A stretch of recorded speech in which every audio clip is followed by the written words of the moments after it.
Optical isomerism के अंदर हम लोगों ने देखा था बेटा कि सबसे पहले हमारे लिए अगर इस तरह की कोई चीज होती है तो हम ऑप्टिकल आइसोमेरिज्म के बारे में कब सोचेंगे, जब स्टीरियो सेंटर आता है।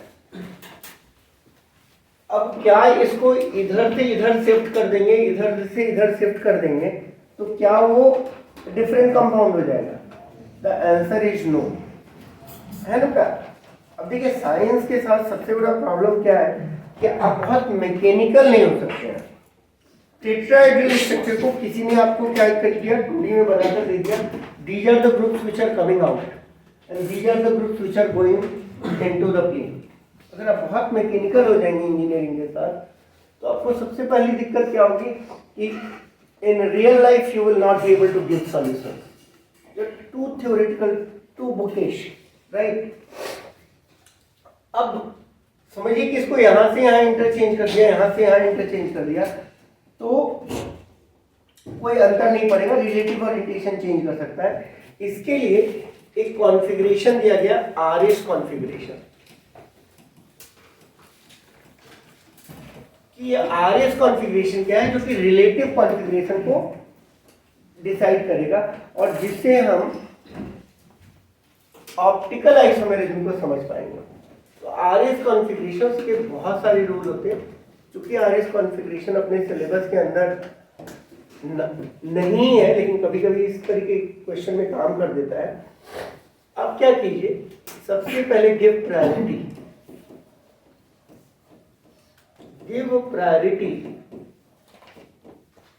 To all groups and priority rule अभी भी सेम है। Priority rule is same. Headset कहाँ है? पीछे है क्या? उसको नीचे रख दो, है ना, सीधा खड़ा करके रखो, है ना। तो उसकी प्रायोरिटी रूल क्या है, उसका वॉल्यूम चेक करो।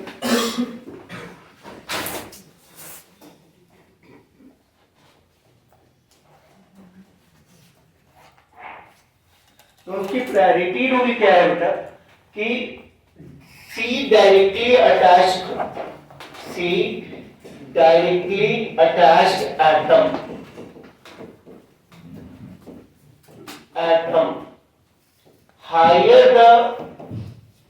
higher the atomic number,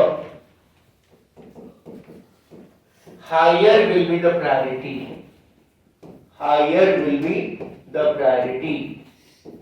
तो यहां पर अगर जो हमने कंपाउंड लिया है उसमें इसको 1 दे देंगे, इसको 2 दे देंगे, इसको 3 दे देंगे, इसको 4 दे देंगे। अब बताया गया कि अगर तुम एक को चेंज करते हो तो रिलेटिव ओरिएंटेशन चेंज हो जाएगा।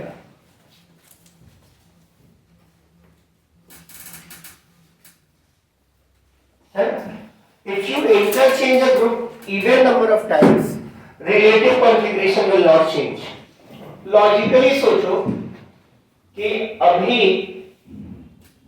अगर हम इसको चेंज कर दें और फिर इसको चेंज कर दें तो हमारे रिलेटिव कॉन्फ़िगरेशंस क्या हो रहे हैं, चेंज नहीं हो रहे हैं, ये बताया गया। ठीक है, तो आपको कितने इंटरचेंजेस करने हैं, इवन इंटरचेंजेस करने हैं। और by doing even interchanges you have to bring, मैं यहीं पर एक बोर्ड ले लेता हूं ताकि आपको क्लियर होगा कि नेक्स्ट यहां पर CH3 था, यहाँ H था, यहाँ Br था, यहाँ पर OH था, राइट। अब आपको इवन नंबर ऑफ इंटरचेंजेस करके लोएस्ट प्रायोरिटी ग्रुप को यहाँ पर ले आना है। These are the rules set for those who don't visualize the compounds, right? तो यहां पर जब लाओगे तो ये H यहां हो गया, Br यहां हो गया, CH3 यहां हो गया, OH यहां हो गया। अभी भी याद रखना ये 1 था, ये 2 था, ये 3 था और ये 4 है। तो लिखना चाहते हैं तो लिख सकते हैं by doing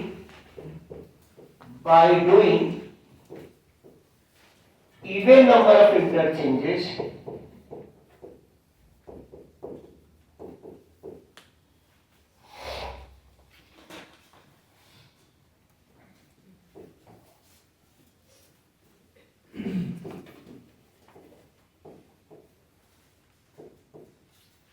by even number of interchanges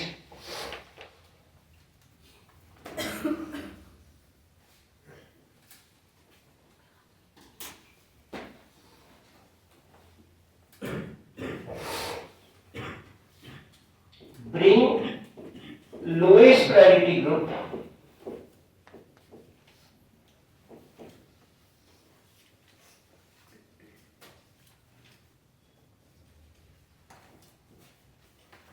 lowest priority group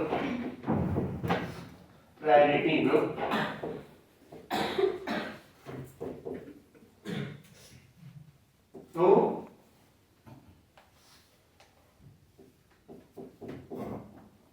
bottommost position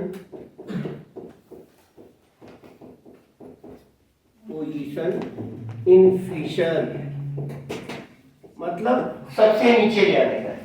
इसके बाद आप 1 2 3 लिखिए, इसके बाद आप 1 2 3 लिखिए। तो 1 2 3 लिखने के लिए आपको कैसे घूमना पड़ रहा है? क्लॉकवाइज घूमना पड़ रहा है। You are moving clockwise. Such configurations are known as R. इतना क्लियर हो गया?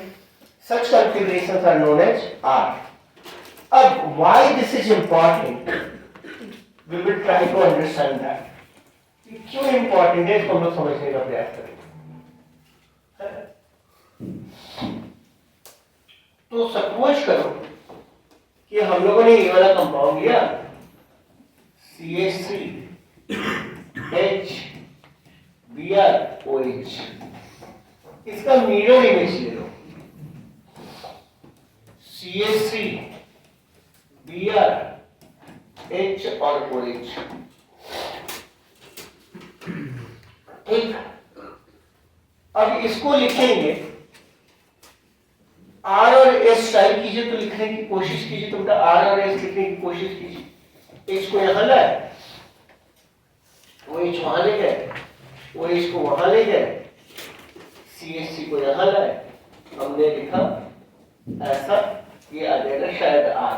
आप लोग खुद से लिखेंगे R। अब R का मिरर इमेज आपको S दिखेगा। R का मिरर इमेज आपको क्या दिखेगा? S। तो दोनों ही तरह के रिलेटिव कॉन्फ़िगरेशन आपको मिल सकते हैं, R और S। यहां पर R का मिरर इमेज S होगा। अब ये मैं कतई नहीं बोल रहा कि अगर R है तो डेक्स्ट्रो होगा, लेकिन ये बोल रहा हूं कि अगर ये डेक्स्ट्रो होगा तो ये लीवो होगा, और अगर ये लीवो होगा तो ये क्या होगा? डेक्स्ट्रो। राइट। अब कल मैंने आपको एक होमवर्क दिया था ना, SN2 का स्टीरियोकेमिस्ट्री पढ़ने वाला। अगर आपने पढ़ा होगा तो वो बहुत सारी चीजें शायद उसमें से क्लियर नहीं हुई होंगी, या वो बहुत लोगों को क्लियर नहीं होता है। तो डेक्स्ट्रो होगा या लिवो होगा, लिवो है तो डेक्स्ट्रो होगा, R है तो S होगा। अब ये क्यों हमें हेल्प करता है वो समझो। कल के डेट में तुम्हें ये कंपाउंड समझ में आना है कि ये मीजो है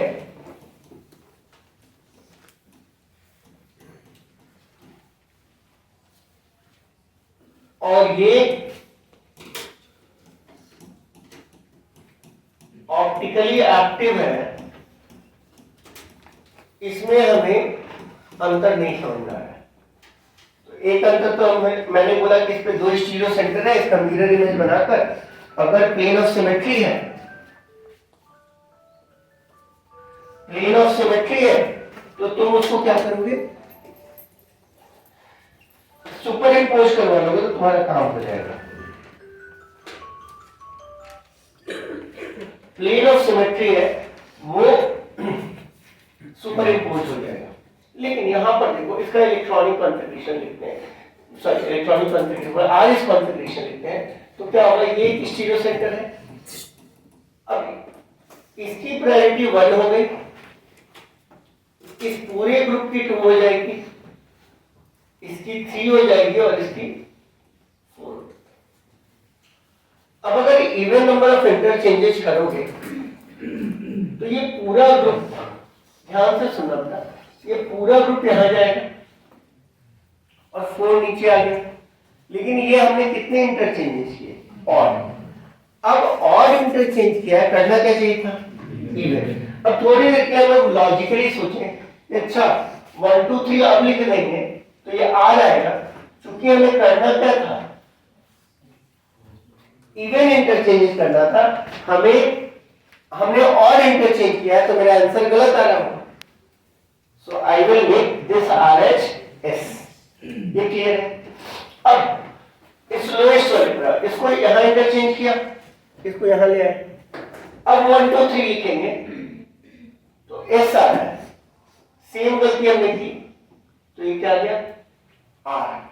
अब देखो ऊपर वाली जो चीज थी, अगर डेक्स्ट्रो है और नीचे वाली चीज क्या हो गई, लीवो हो गई, तो इसका मिरर इमेज क्या आ गया, R, और वो विद इन कंपाउंड है, इसलिए इसको हम लोग क्या बोल देंगे, मीजो कंपाउंड।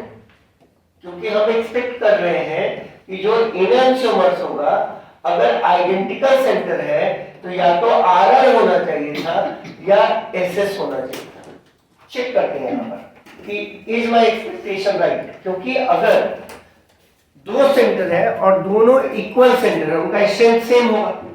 अगर एक अपोजिट साइड घुमा रहा है एक दूसरे के, तो वो तो ऑटोमेटिकली क्या हो जाएगा, सीधा जाएगा। बात समझ में आ रही है। यहां पर देखो, इसको चेंज किया तो ये क्या हो गया, S के सेंटर S हो। किसी को नहीं समझ में आएगा तो सिंपल सा याद रखो कि सबसे पहले एटम अटैच देख रहे हैं, तो ये O है, ये C है, ये भी C है।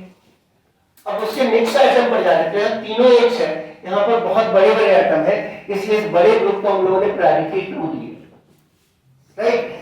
और हाइड्रोजन को प्रायोरिटी 4 दे रहे हैं, ये सरप्राइजिंग नहीं है। अब यहाँ पर ये 1 हो गया, ये 2 हो गया, 3 हो गया, 4 हो गया, इसको इंटरचेंज किया, ऐसे लिख रहे थे।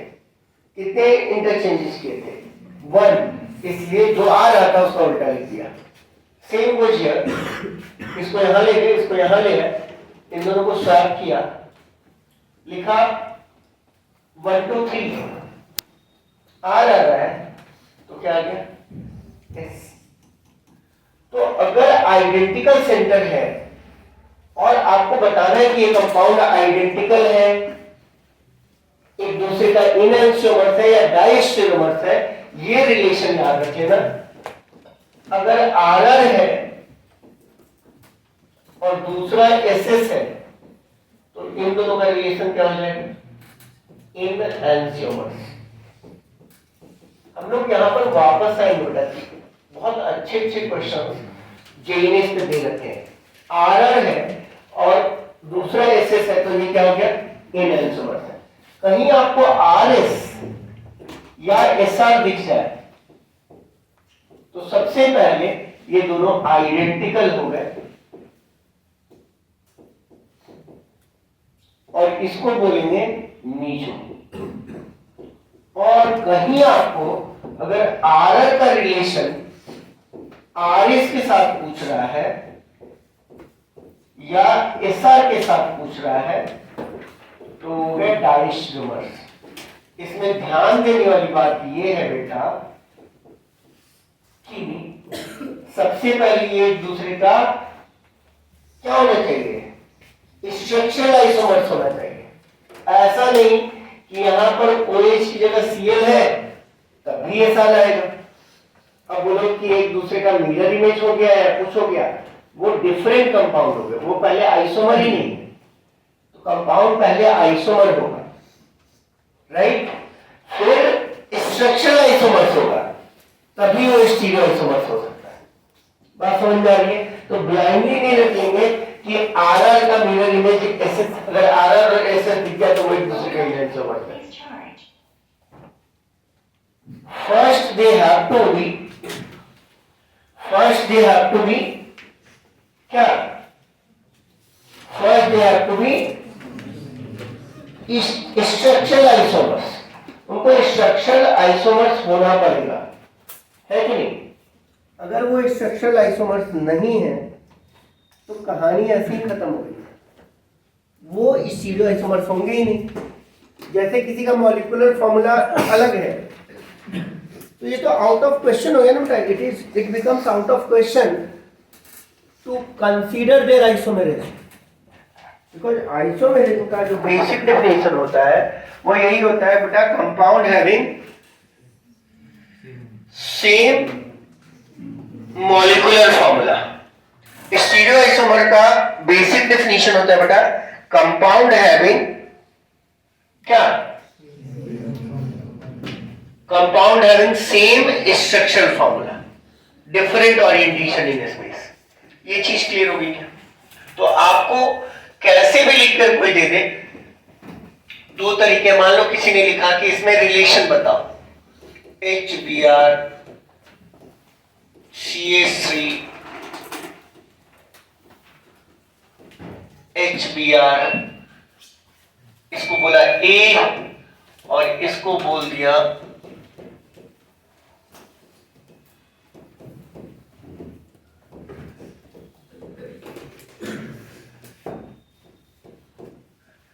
तो ये देखकर तो लग रहा है मीजो कंपाउंड है ना? ये देखकर मीजो कंपाउंड लग रहा है। इसका हमको पता है कि कुछ भी लिखेंगे तो RS या SR आएगा। What about this? जरा इसके प्रायोरिटी देखो, इसको 1 देंगे, इस पूरे ग्रुप को 2, इसको 3, इसको 4, इंटरचेंज कर दो 1 2 3। ये सेंटर क्या आ रहा है? S, है ना? अब इसको इंटरचेंज किया, क्या है? R। इसका मतलब है यहां पर A and B are identical compound.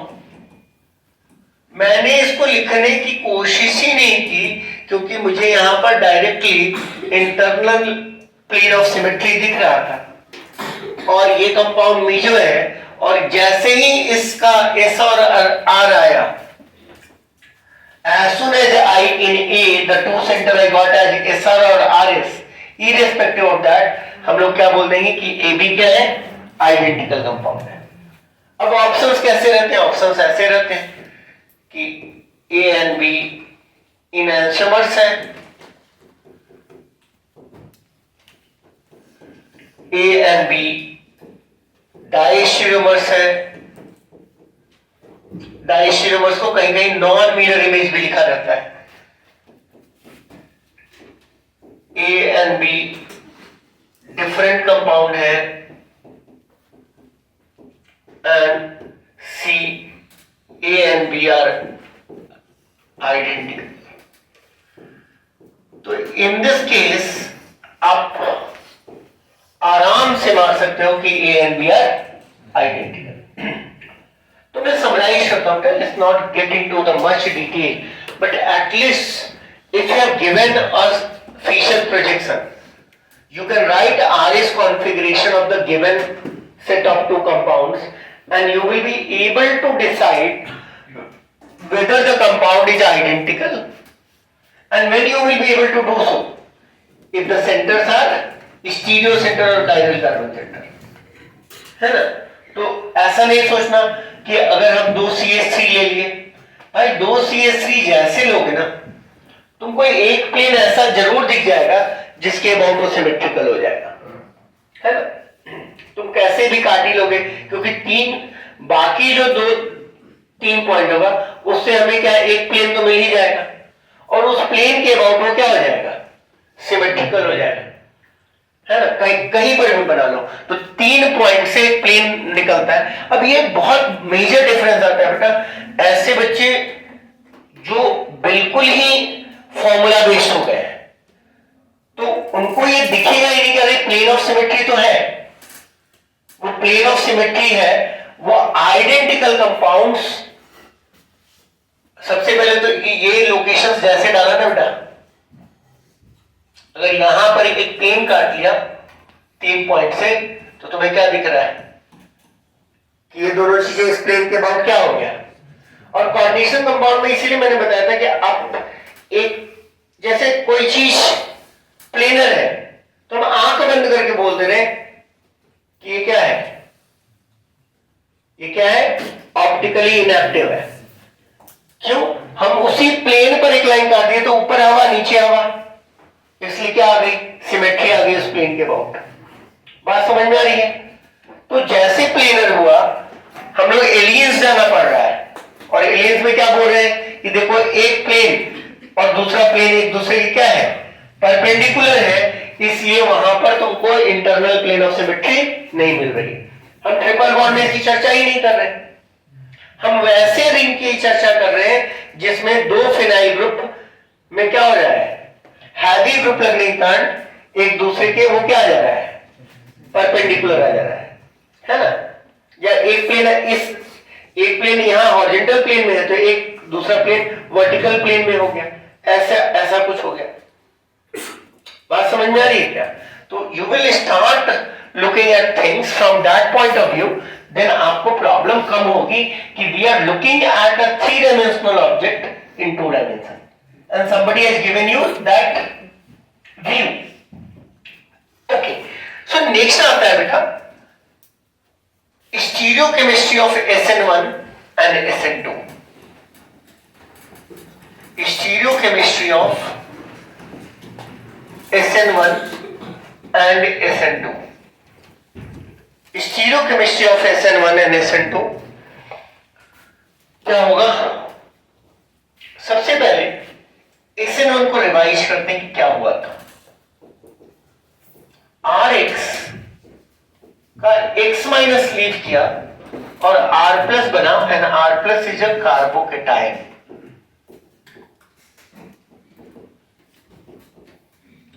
And carbocation जो होता है बेटा वो प्लेनर होता है। तो हमारा एक्सपेक्टेशन क्या है कि जब न्यूक्लियोफाइलिस R प्लस पर अटैक करेगा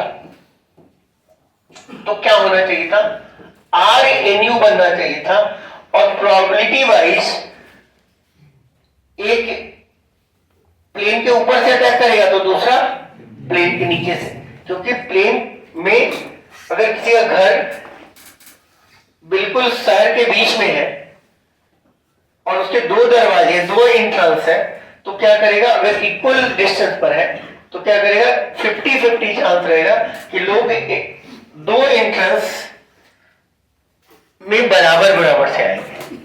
लेकिन लिख लो, सबसे पहले पता नहीं तुमने कितना पढ़ा है उसको समझ में आएगा नहीं, SN1 goes via racemisation plus slide inversion.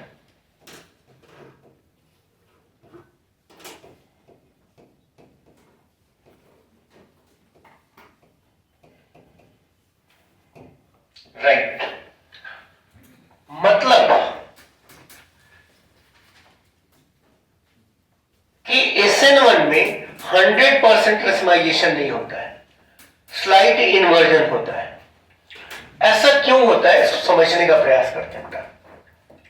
तो इसके लिए एक स्टोरी लेते हैं। Let's try to listen to a story. This is your house and this is your mom and dad, and this is your friend who decided to party at your house, right? आज आपका घर है, एक से आपके mummy papa है, nucleophile आपके friends हैं, और आपने डिसाइड किया है कि आप पार्टी करने वाले हो, और आपका घर शहर के बीच में, आपके घर के 2 दरवाजे हैं, और आप लोगों ने प्लान कर लिया कि हम लोग पार्टी करेंगे मम्मी पापा के खाने के बाद। अब क्या होगा जरा समझो, मम्मी पापा घर के गेट पर है और उनकी गाड़ी वहीं खड़ी है, राइट? तो टेक्निकली मम्मी पापा घर छोड़ चुके हैं और उसी समय तुम्हारा एक दोस्त आ जाएगा, बोलेगा आ गए हैं पार्टी करने। तुम क्या बोलोगे? भाई थोड़ा जल्दी नहीं आ गए? अभी मम्मी पापा गेट ही पे खड़े हैं, गाड़ी निकाले ही है, गेट बंद भी नहीं हुआ है और तुम आ गए हो। अब आ ही गए हो तो किधर से आओ? पीछे वाले दरवाजे से आओ।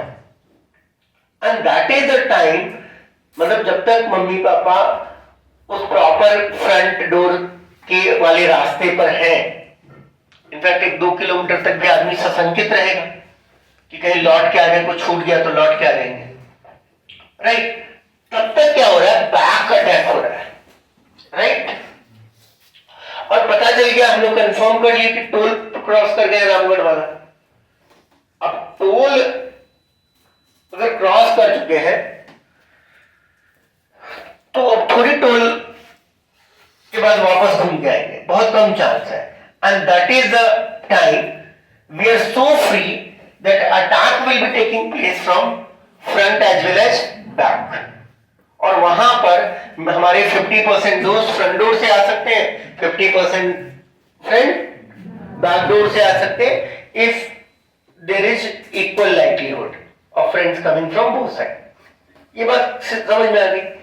ये वही कहानी है बेटा कि जब Rx R प्लस और X माइनस बनता है तो they exist as a ion pair,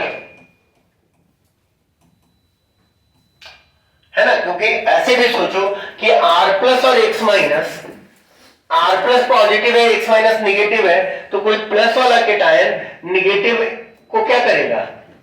attract करेगा। तो this is the time it is existing in form of ion pair.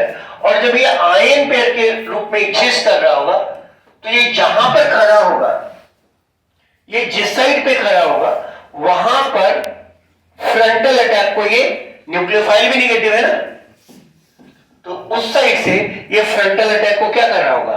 रोक रहा होगा। एंड जब तक ये आयन पेयर है तब तक क्या हो रहा है? Attack is taking place from behind. इसका बिहेवियर इस स्टेज में SN2 जैसा दिख रहा है ना? SN2 में भी बैकवर्ड अटैक होता था न्यूक्लियोफाइल का, लेकिन सॉल्वेशन के कारण कुछ देर के बाद ये दोनों एग्जिस्ट करने लगेंगे फ्री आयन की तरह। They start existing as a free ion. And जैसे फ्री आयन हुआ, मतलब ऐसे में देखो, जो अपने घर से दूर है, X माइनस मम्मी पापा है, तो रांची में क्या है? वो फ्री आयन है। वो जब चाहे बीमार पड़ जा रहा है, जब चाहे बुखार, जब चाहे पेट दर्द, है ना? बीमारी उसके ऐसे चुटकी में है ना? एक मूवी आई थी किसकी, कादर खान की, मुझसे शादी करोगे, तो उसमें दुग्गल साहब अलग अलग बीमारी से ग्रसित हो जाते हैं। किसी दिन पुलिस बन गया, किसी दिन कुछ बन गया, अपने यहाँ वैसे किसी दिन पेट दर्द हो गया, किसी दिन सर दर्द हो गया, अब फीवर ही बोल रहा है, अब नापा ही नहीं जा रहा है। मतलब how many of us has thermometer? Not many. मुझे नहीं लगता इंस्टीट्यूट का थर्मोमीटर है। इसके अलावा हमको नहीं लगता कि हॉस्टल में थर्मोमीटर रखा गया होगा मेजर। लेकिन फीवर सबको 102 ही आता है ना? Surprising but true, right? Your measurement becomes accurate without the thermometer, when you have a fever of your choice, है ना? fever of your choice, है ना? बेटा बहुत सिंपल है। तो ये चीज क्लियर हो गया बेटा कि कभी नहीं बोलोगे कि SN1 क्या जाता है? रेसमाइजेशन जाता है। ये क्या जाता है बेटा? रेसमाइजेशन प्लस स्लाइट इन्वर्जन जाता है।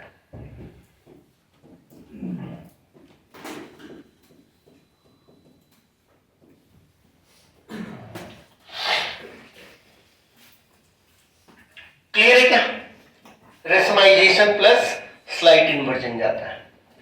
अब SN2 में तुमको पता ही है कि SN2 को जो आया लिख लेते हैं stereochemistry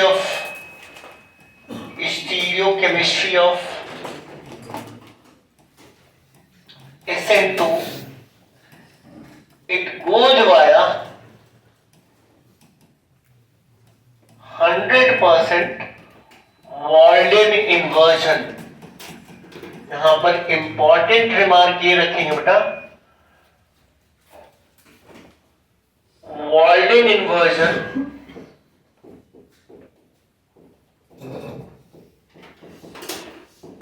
is a configurational inversion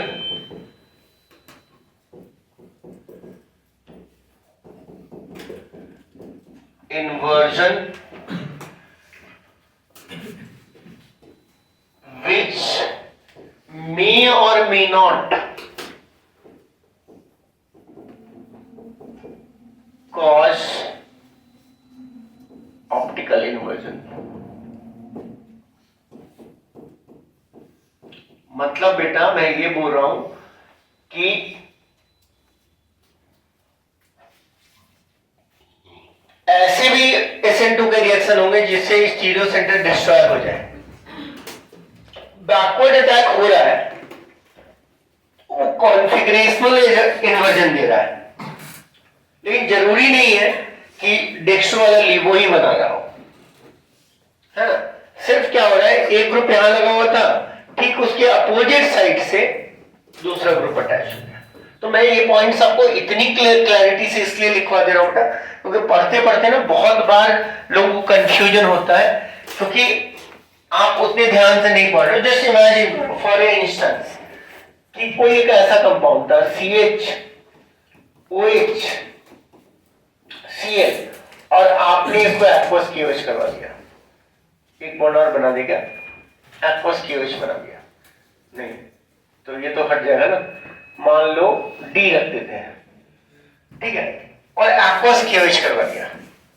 अभी तो इसके पास स्टीरियो सेंटर था, लेकिन जैसे आप CHOH करोगे इसका स्टीरियो सेंटर क्या हो गया, डिस्ट्रॉयड। ये डिस्ट्रॉयड हो गया ना, अब ये कंपाउंड ऑप्टिकली इनएक्टिव हो गया।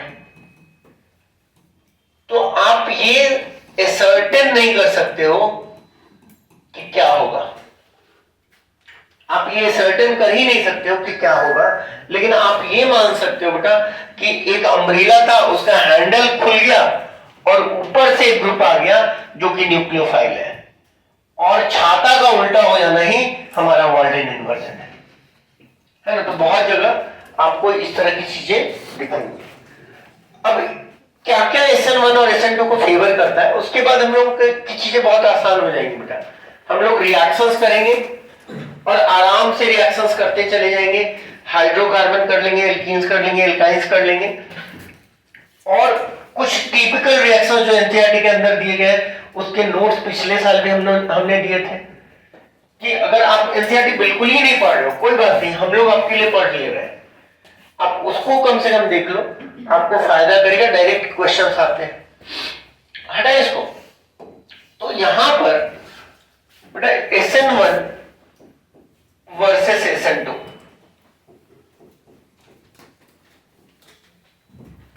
इसको कौन फेवर करेगा बेटा, वीक न्यूक्लियोफाइल इसको फेवर करेगा।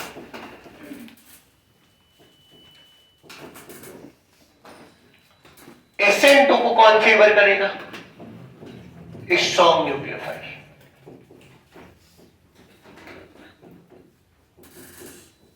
तो इसके क्वेश्चन जब लिए जाएंगे ना बेटा, तो आपको ये ध्यान में रखना है कि बेटा क्वेश्चंस जो करवाए जाते हैं वो नीट को अलग करवाए जाते हैं, जेई को अलग करवाए जाते हैं, जेई एडवांस को अलग करवाए जाते हैं। तो क्वेश्चंस के स्टैंडर्ड अलग अलग होते हैं, थ्योरी ऑलमोस्ट सेम रहती है। लो कॉन्सेंट्रेशन ऑफ न्यूक्लियोफाइल,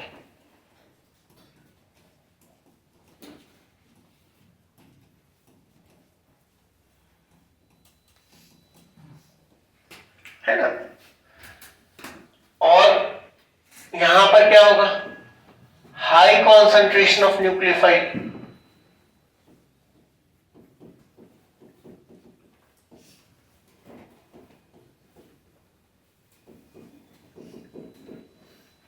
ये सब तो आपको पता ही है कि रेट ऑफ रिएक्शन इसका क्या है, K इंटू RX है।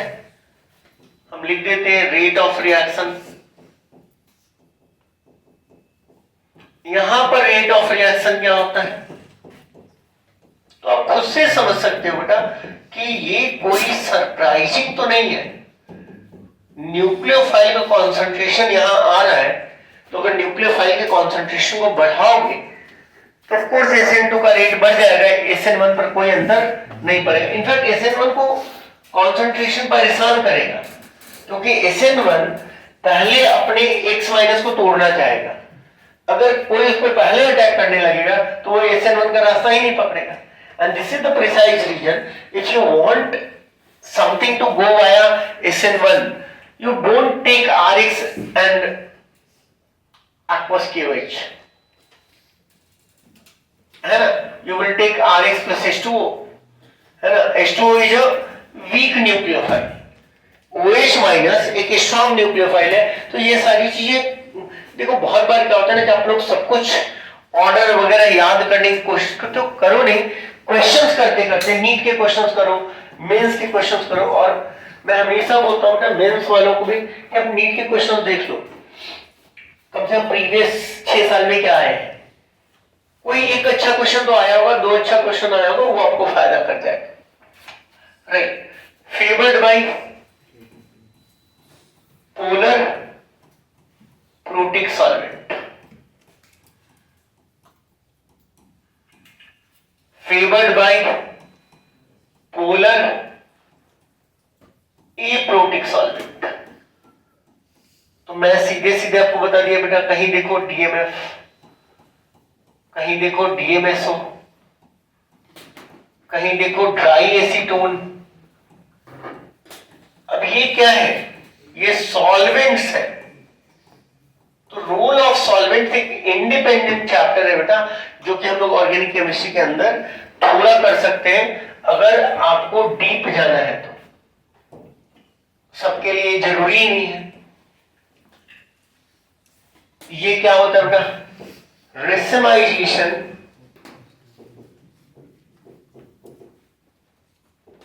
प्लस स्लाइट इन्वर्जन जाता है।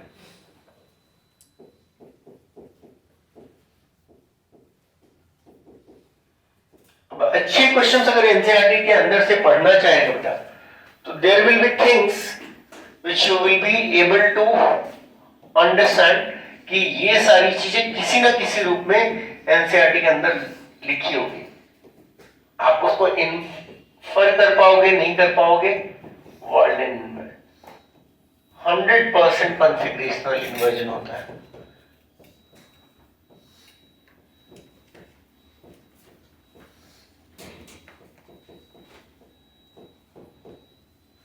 राइट। रिएक्टिविटी ऑर्डर क्या होती है बेटा, 3 degree, 2 degree, 1 degree and CH3X। अब देखो बेटा, मैंने किसी भी बच्चे को ये नहीं पढ़ाया कि 1 डिग्री क्या होता है, 2 डिग्री क्या होता है, लेकिन मैंने क्वेश्चंस तो दिए ना एनसीईआरटी के करने। अब तुम जब एनसीईआरटी के क्वेश्चंस करोगे और तुमको खुद ब खुद पता चल जाएगा, इंटेक्स क्वेश्चन को अगर तुम पूरा करने की कोशिश करोगे तो तुमको खुद ब खुद पता चल जाएगा कि अच्छा 1 डिग्री अल्काइल हैलाइड क्या है।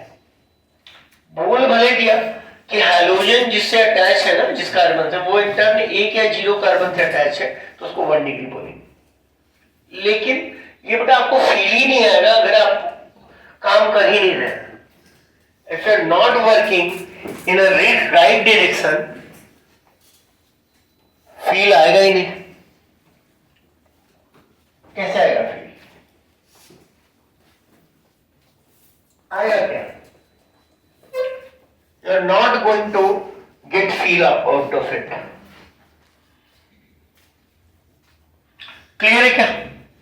तो ये हमारा SN1 और SN2 की कहानी हो गई। This is story of SN1 and SN2।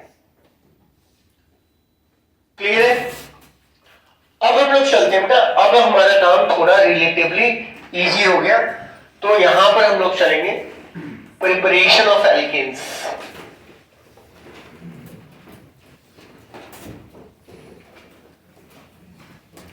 हम लोग कोशिश कर रहे हैं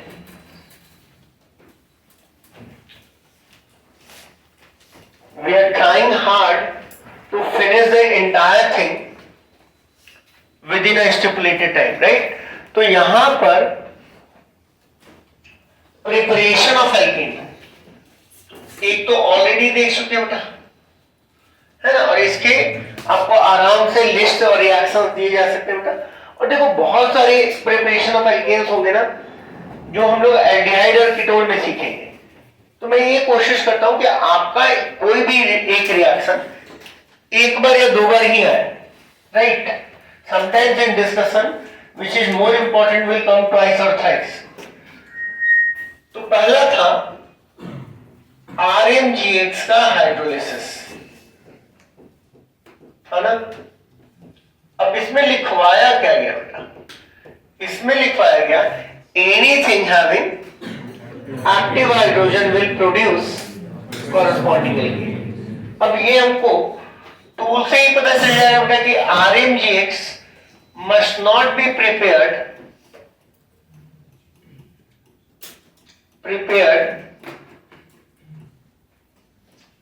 under hydrous condition।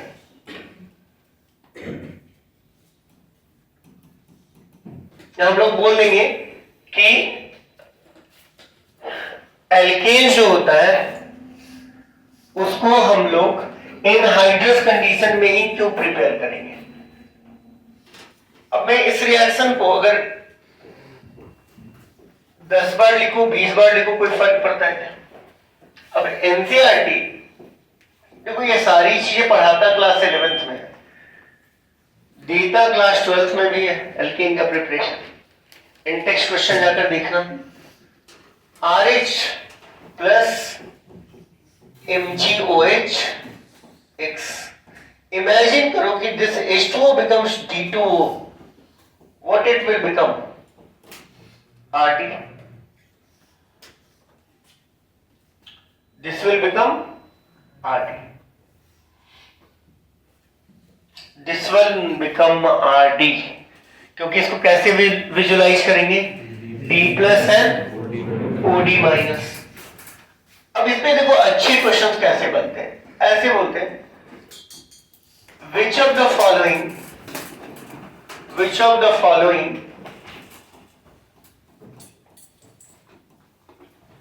alkenes cannot be prepared, yeah, which of the following Grignard reagent cannot be prepared, rather I should write following Grignard reagent cannot be prepared।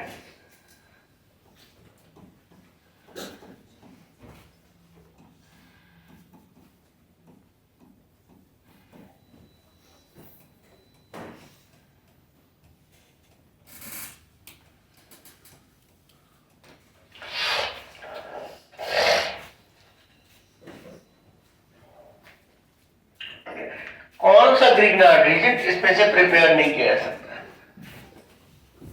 पहला option लेते हैं MgBr CH2OH।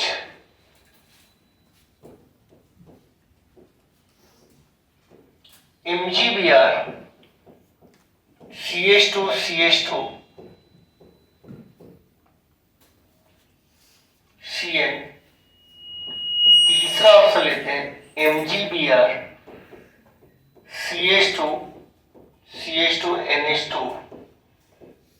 And चौथा option लेते हैं MgBr CH2 OCH3, है ना। More than one option में भी करेक्ट।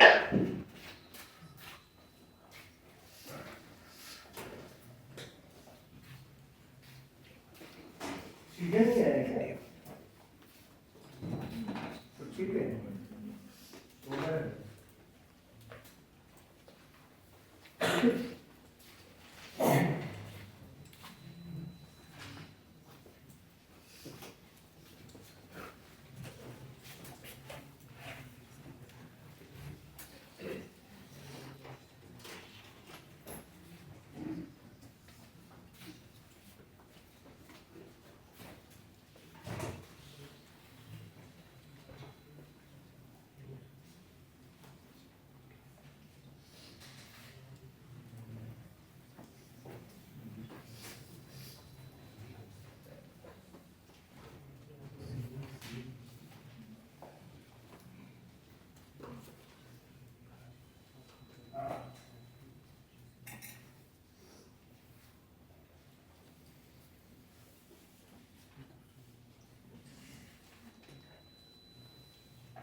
जिसका हो गया वो हाथ उठाइएगा।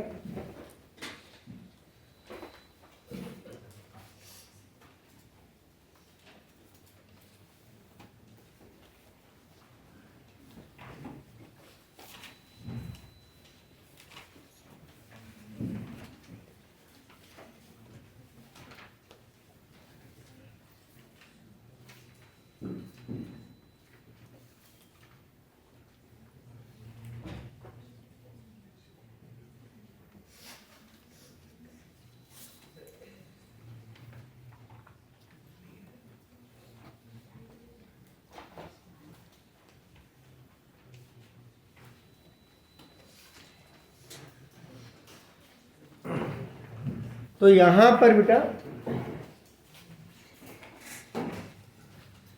क्या लगता है? तो इसके पास तो एक्टिव हाइड्रोजन है, ये क्या करेगा, एमजीबीआर को एमजीबीआर नहीं देगा, इसको हटाकर क्या बन जाएगा, CH3 CH2O माइनस एमजीबीआर। तो this one can not be prepared, इसको हम लोग प्रिपेयर नहीं कर सकते हैं, तो ये ऑप्शन तो हमारा नहीं होगा। And similarly this option will not be correct. इन दोनों के पास एक्टिव हाइड्रोजन नहीं है, इसलिए इस तरह के ग्रिग्नार्ड रीजन बनाए जा सकते हैं। क्लियर है क्या? तो आपको ये बहुत क्लियर दिमाग में बैठ जाना चाहिए बेटा कि ये सारे कॉन्सेप्ट्स बड़े नॉर्मल हैं। नेक्स्ट देखते हैं बेटा, वुर्ज रिएक्शन। अब इसमें आपको इंटेक्स क्वेश्चन भी मिलेंगे, अगर आप गैप में बना लेते तो आपको भारी नहीं पड़ेगा बेटा ऑर्गेनिक के अंदर। और अगर आप ये सोचिए कि हम आराम से बैठकर बनाएंगे, ऐसी चीजें नहीं है ना। पूरी बुक बनाने में भी आपको 2-2.5 घंटे नहीं लगते हैं। क्लास 11, 12 अगर एनसीईआरटी बना रहे तो 2 and 2.5 hours more than suffice. What the reaction is for making symmetrical alkane?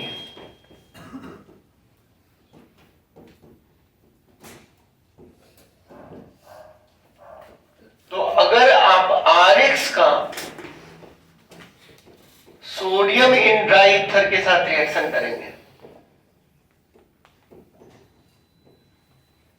तो ये क्या बनाता है, RR। अब इसकी बस प्रैक्टिस कर लो कि CH3Br plus sodium in dry ether,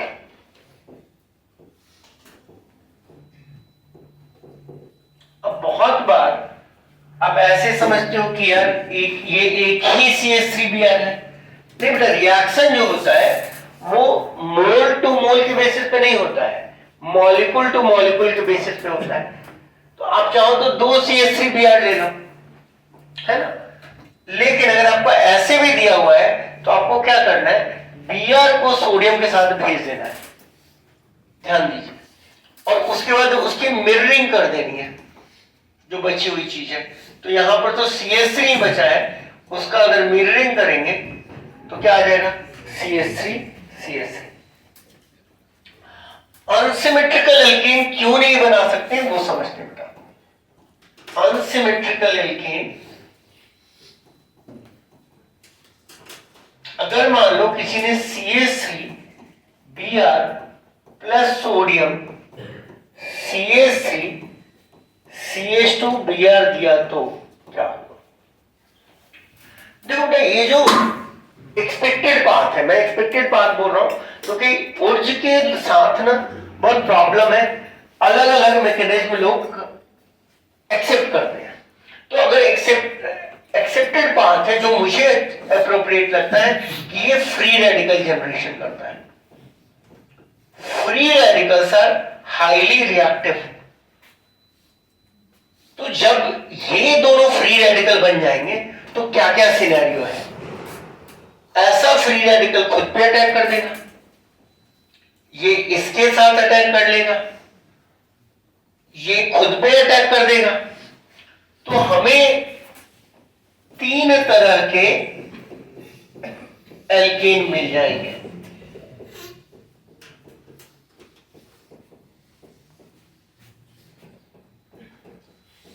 और चूंकि इन अल्केन्स के बॉइलिंग पॉइंट्स बहुत डिफरेंट नहीं होते, इनको सेग्रीगेट करना या सेपरेट करना टास्क हो जाएगा।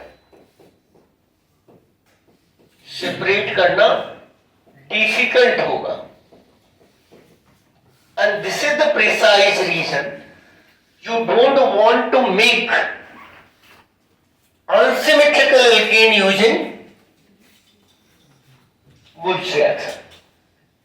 आप वुड्स रिएक्शन का यूज करके अनसिमेट्रिकल अल्केन नहीं बनाते हो या नहीं बनाना चाहते हो। एक तो इल्ड पूरा खराब हो गया, दूसरा आपको अनवांटेड हाइड्रोकार्बन्स मिल गए, और this is the precise reason Wurtz reaction is used for making symmetrical alkane. हटा इसके आगे। तो अनसिमेट्रिकल एल्केन बनाने के लिए हम लोग जो यूज करते हैं बेटा, उसको बोलते हैं Corey House synthesis.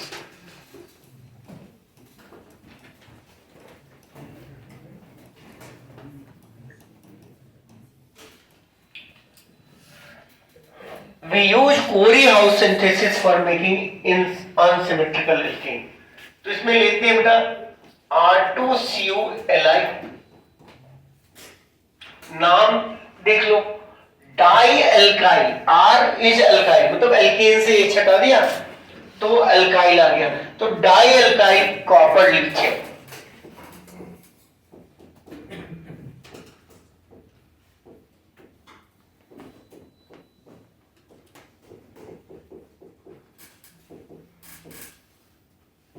Plus R1X and this would be 1 degree।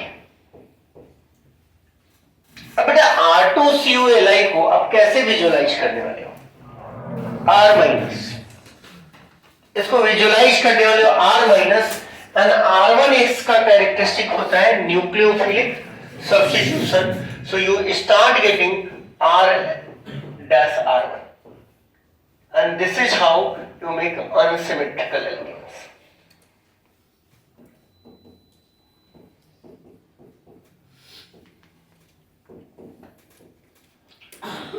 आप डीकार्बोक्सिलेशन से बना सकते हैं। There are many more methods by which you will make alkenes। At this junction हम लोग इसको आगे बढ़ ही नहीं रहे, हम लोग सिर्फ 3 रिएक्शंस देख रहे हैं, और रेस्ट रिएक्शन को जो सेकेंड हाफ में हम एनसीईआरटी के बेसिस पे उठा लेंगे, है ना। एनसीईआरटी रिएक्शंस का एक क्लस्टर आपको दे देंगे which you will be able to memorise with the time, है ना। डीकार्बोक्सिलेशन का मतलब क्या होता है? RCOH को क्या किया आपने, CO2 गायब कर दिया, क्या लेते हैं उसमें? सोडा लाइन, है ना। कोलबेज इलेक्ट्रोलाइसिस अगर चाहो तो वो ले लेता हूं, एक थोड़ा डिफरेंट, आपको एक एस्पेक्ट उसमें समझ में आ जाएगा, एक क्वेश्चन पूछा जा सकता है कोलबेज इलेक्ट्रोलाइसिस। मैं कॉफी को बहुत लाइट रखना चाहता हूं बेटा, and so that at least you are aware of most of the organic concepts, है ना। और रिएक्शंस तो हमें एनसीईआरटी के बियॉन्ड आते नहीं है कहीं पर भी, है ना। उसके एप्लीकेशंस आ सकते हैं। तो कोलबेज इलेक्ट्रोलाइसिस में क्या होता है? इलेक्ट्रोलाइसिस सब लोग जानते हो, कैथोड होता है और एनोड होता है। कैथोड पर होता है रिडक्शन और एनोड पर होता है ऑक्सीडेशन। तो ये सारे जो रिएक्शंस मैं दे रहा हूं बहुत लाइट रखने की कोशिश करेंगे, ताकि आपको एकदम बिल्कुल जो मेन रिएक्शंस हैं वो कम से कम याद हो जाए, है ना। And then you can add on 1 or 2 reaction a daily, still it will be much. तो कैथोड पे रिडक्शन होता है, तुम क्या करते हो? सोडियम सॉल्ट लेते हो कार्बोक्सिलिक एसिड का, राइट। अब एनोड पर ऑक्सीडेशन होगा तो -CO2 एंड इलेक्ट्रॉन निकलेगा, तो यहां क्या होगा? R डॉट बनेगा। और कैथोड पर वाटर का रिडक्शन होगा और उससे कौन सा गैस निकलेगा? हाइड्रोजन। अब यहां पर भी फ्री रेडिकल बन गया, तो फ्री रेडिकल बनेगा तो ये दूसरे फ्री रेडिकल के साथ कंबाइन कर लेगा। तो अगेन कोल्बेज इलेक्ट्रोलाइसिस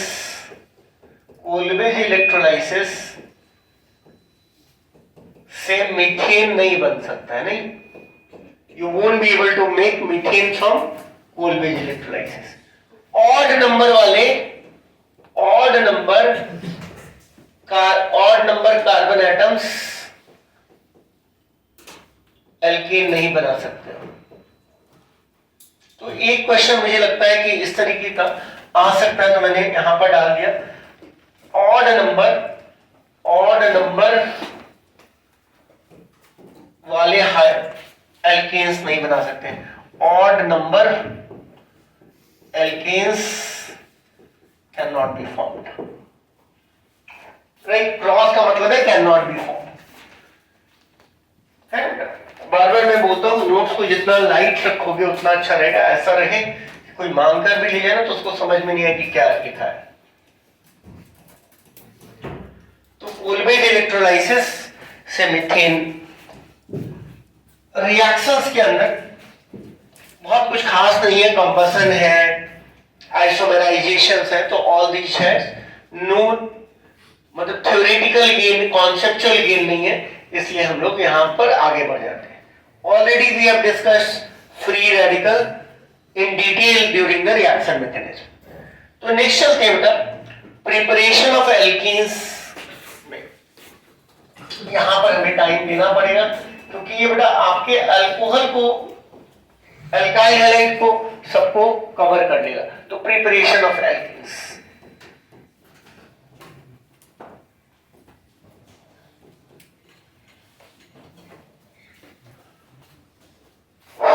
तो प्रिपरेशन ऑफ एल्केन्स के अंदर पहला है डीहाइड्रोहैलोजिनेशन।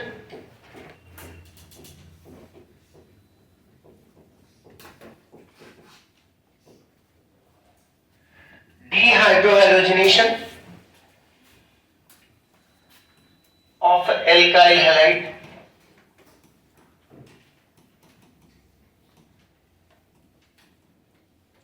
तो हम लोगों ने ये रिएक्शन देख रखा है।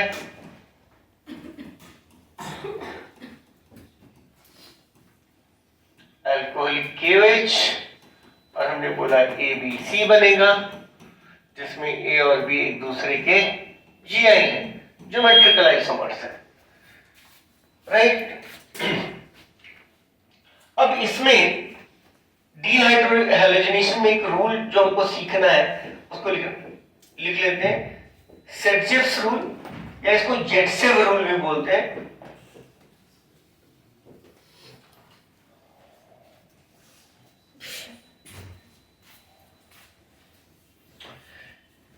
तो इसको हम लोगों ने डेलिबरेटली वहां पर कवर नहीं किया क्योंकि कुछ नई चीजें यहां पर भी दिखनी चाहिए। तो डीहाइड्रोहैलोजिनेशन ऑफ एल्काइल हैलाइड्स में होता है on डीहाइड्रोहैलोजिनेशन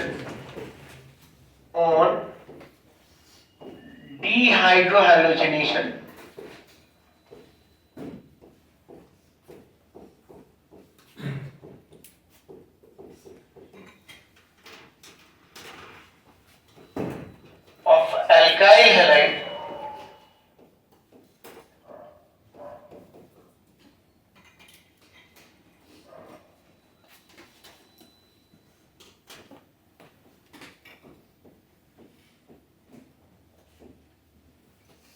that product will be major product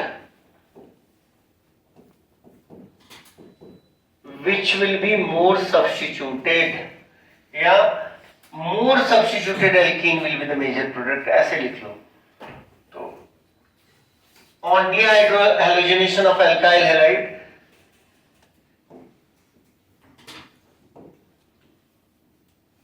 more substituted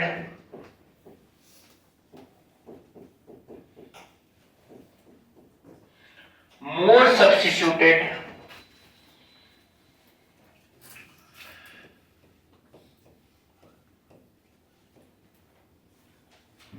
alkenes will be major product. इसका मतलब ये है बेटा कि इन्होंने हाइपर कॉन्जुगेशन को थोड़ा बैकसीट में डाल दिया और बोला कि अगर 1 ब्यूटीन बन रहा है और 2 ब्यूटीन बन रहा है तो 2 ब्यूटीन जो होगा वो क्या होगा, मेजर प्रोडक्ट होगा, क्योंकि वो मोर सब्स्टिट्यूटेड है। बॉन्ड के आगे देखोगे 4 एटम्स लगे हुए हैं, जबकि 1 ब्यूटीन में 3 ही ग्रुप लगा हुआ है। तो इस तरीके से उन्होंने बोला कि इस तरीके का हम लोग डिफरेंस वो कर पा रहे हैं, है ना। 2 CH3 है, H को तो काउंट नहीं करोगे, तो ऐसे बोलो कि 2 और 1 का सिनेरियो हो गया, 1 ब्यूटीन और 2 ब्यूटीन के अंदर।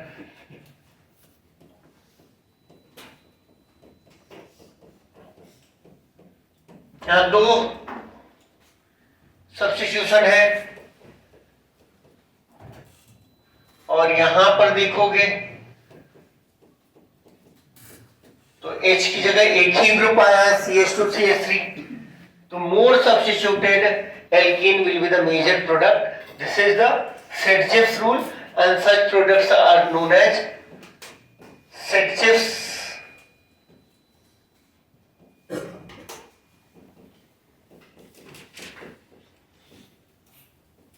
Elimination product. अब इसमें एक इंटरेस्टिंग क्वेश्चन पूछा जा सकता है बेटा, उसको मैं यहीं पे कवर कर रहा हूं, that is known as Hofmann elimination.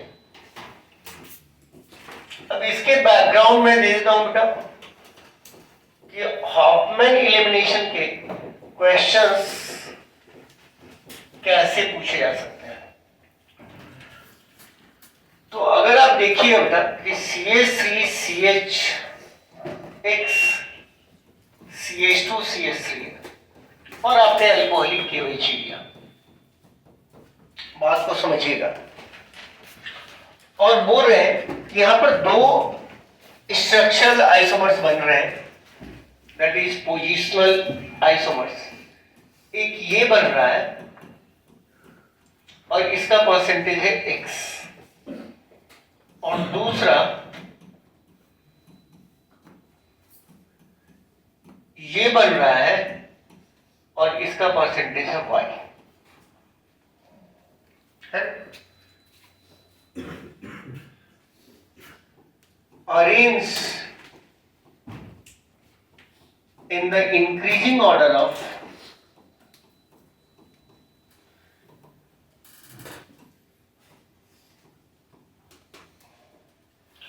arrange in the increasing order of Y upon X if X is F Cl Br and I, right। ऐसा आपको दिया गया है। तो बेटा होता क्या है, I माइनस एक अच्छा लिविंग ग्रुप है ना, तो वो हर जगह सब्स्टिट्यूशन में अच्छा लीव करेगा तो एलिमिनेशन में भी अच्छा लीव करेगा। अच्छा लीव करेगा तो इसका बिहेवियर अच्छा होगा, ये है ना। मान लो कोई काम नहीं कर रहा है तो अल्टीमेटली क्या करते हैं, अच्छा चलो तुम कुछ भी कर लो, तो यहां पर एक करेक्ट ऑर्डर हो जाएगा बेटा Y by X का I Br Cl and F। You will be surprised to know that in fluorine one alkene will be the major product and such eliminations are known as Hofmann elimination। But just think of it, why it is happening, ये हो ही क्यों रहा है, और आपको Hoffmann के questions क्या कहीं मिल सकते हैं। तो अगर मैं पूरे बुकलेट देखूं तो मुझे एक जगह दिखा है ना, लेकिन है। और अगर कोई कॉन्सेप्ट से पूछना चाहता है तो इस तरह के कॉन्सेप्ट्स को बिना हॉफमैन का नाम दिए हुए पूछ सकता है कि भाई क्या हम लोग इसके पीछे की कहानी को समझ सकते हैं? What is the story behind fluorine giving one alkene or one butene rather than as a major product, whereas Cl, Br, I all having the major product as 2-butene. तो कहानी सुनते हैं. Let's देखो ऑर्गेनिक केमिस्ट्री में बहुत सारी कहानियों का मिक्सचर है ना? तो यहां पर अगर फ्लोरीन है और CH2 और CH3 है, रिएक्शन अगर हम लोग मान रहे हैं कि ये सारे रिएक्शन जो हो रहे हैं अल्कोहलिक KOH E2 के पाथवे को लेकर हो रहा है, तो OH माइनस की दो स्टोरी है नहीं, ये बेस भी है और न्यूक्लियोफाइल भी है. ये बेस भी है, ये न्यूक्लियोफाइल भी है. जहां हम चाहते हैं कि बेस है वहां जनरली हम डाइल्यूट कर देते हैं, बहुत कम कर देंगे तो न्यूक्लियोफाइल की तरह काम करने लगेगा. अल्कोहलिक KOH लेस पोलर बनाकर हम लोग बोल रहे हैं कि भाई less polar solvent and heat prefers elimination over substitution. तो जब ये OH माइनस इसको अटैक करता है और इसको अटैक करता है,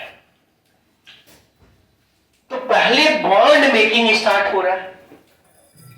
ऐसे समझो कि किसी की कोई गर्लफ्रेंड है और तुम उससे चांस मारना चालू किए, तो पहले वो क्या करेगा? पहले थोड़ा तुमने उसको बेनिफिट दिखा, तब दूसरे को लग जाएगा, है ना? बड़ा सिंपल है कि somewhere the bond will break then only bond will make. कहानी इतनी है ना बेटा. और कॉलेज में जाओगे तो दिखेगा दोस्त ऐसे होते हैं जो हर बात पे पी रहे हैं, खुश है तो पी रहे, जॉब लग गई तो पी रहे हैं. ठीक है, ये करे OH माइनस, OH माइनस, तो OH माइनस ने बॉन्ड मेकिंग पहले चालू किया. अब अगर ये बॉन्ड मेकिंग का प्रोसेस चालू हुआ, और ध्यान रखना ये बॉन्ड ब्रेकिंग का प्रोसेस इक्वली स्टार्ट हो गया, तब तो बात ठीक है. यहां पर क्या आने लगेगा? Partial double bond character. But imagine CF bond being stronger. अगर हम बोलते हैं कि डेल्टा प्लस मतलब डेल्टा बॉन्ड टूटा, डेल्टा मतलब डेल्टा 0 एक नंबर है और डेल्टा प्लस बॉन्ड टूट गया, मतलब अगर बहुत लोग बायो वाले भी हैं, सपोज करो कि 0.01 बॉन्ड टूट गया, बॉन्ड का 0.1 बॉन्ड टूट गया. ठीक है, और यहां पर बन गया 0.2, मतलब दिस इज द बॉन्ड का ब्रेक हुआ, और यहां पर बॉन्ड बन गया क्या? 0.2, न्यू बॉन्ड 0.2 बन गया. मतलब समझ रहे हो मैं क्या बोल रहा हूं कि एक पूरा बॉन्ड बनना है तो उसका 20% बॉन्ड मान लो बन गया और टूटा 10%. क्या हो गया? इसके पास एक्स्ट्रा जो बॉन्ड आया उसने क्या किया होगा? इस पे निगेटिव दे दिया होगा, हाँ या ना? किसको निगेटिव ज्यादा मिला होगा? नहीं समझे तुम लोग, इसीलिए मैंने ये काम किया था. देखो मैं फिर से समझाता हूं. इलेक्ट्रॉन किसको मिल रहा है? इसको ना. और ये कम टूटा है, ये कम टूटा है, तो यहां पर कम डबल बॉन्ड मिला. इलेक्ट्रॉन किसको मिल रहा है? इसको. इलेक्ट्रॉन इसको मिल रहा है, तो निगेटिव साइन इसके पास आया होगा, और ये बॉन्ड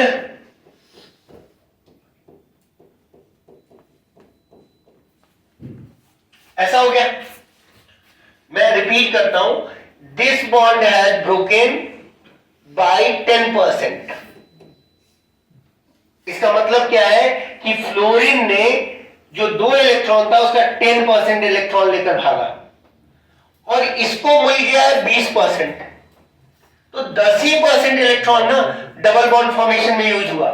इसके पास अभी भी 10% इलेक्ट्रॉन ज्यादा है, इस पर कौन सा कैरेक्टर आ गया, निगेटिव आ गया, हाँ या ना। अगर यही काम इस जगह पर ना होकर इस जगह पर आता तो उसके ऊपर भी क्या आता, निगेटिव। अब ये कौन सा कार्बन आयन है और वो कौन सा कार्बन आयन है, कौन सा कार्बन आयन ज्यादा स्टेबल होता है, इसका मतलब है कौन सा एलिमिनेशन होना चाहिए इस केस में, वो एलिमिनेशन होना चाहिए जिसमें 1 डिग्री कार्बन आयन बन रहा है, हाँ या ना। And this is the precise reason in case of fluorine 1 alkene will be the major product. अगर आपको मेरी बात समझ में आ गई तो अच्छी, नहीं समझ में आई तो ऐसे लिख लो कि इन case of fluorine, in case of fluorine, in case of fluorine,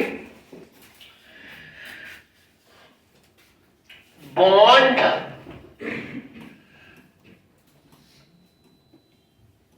extent of,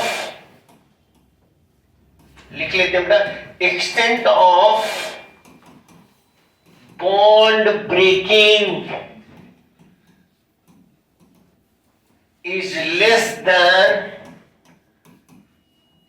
bond making,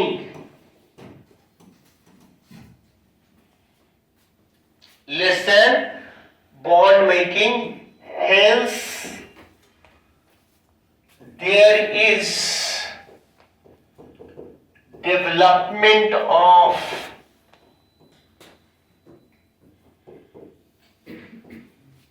carbonyl like character,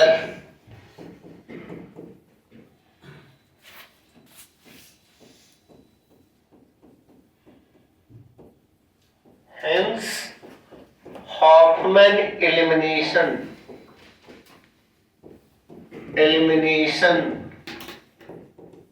takes place 1-butene is major product, right? So there is something known as Sergev elimination and then there is something known as Hoffman elimination. हटा इसको। अब एक जगह और आप कभी भी आए आंख बंद करके Hoffman elimination करना। अगर कहीं आपको क्वार्टरनरी अमोनियम सॉल्ट दे दिया,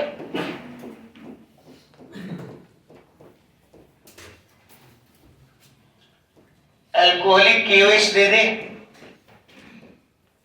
या RCOO माइनस Na प्लस दे दे, कुछ भी इस तरह का दे दे,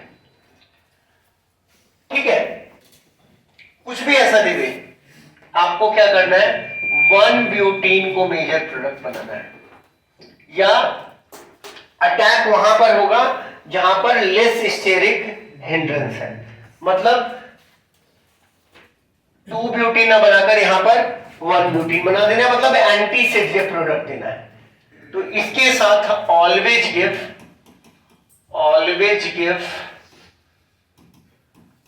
एंटी सेडलेव प्रोडक्ट। देखिए बेटा, मैं सिर्फ ना कॉन्सेप्ट की बातें कर रहा हूं, रिमेनिंग रिएक्शंस ना रटना बहुत आसान हो जाता है। आपको क्या मिल रहा है, कैसे मिल रहा है, ये चीजें अगर ध्यान में हो गई तो आपका काम खत्म हो जाएगा। क्लियर है क्या? और ये प्रिसाइज रीजन तब तक कि रिएक्शन बहुत हैवी हो जाता उस समय जब आप पहली बार देख रहे थे RH प्लस अल्कोहलिक KOH, तो मैं वहां पर सिर्फ कोई हिट्स लिखवा कर चला गया कि it less polar solvent and heat prefers elimination over substitution.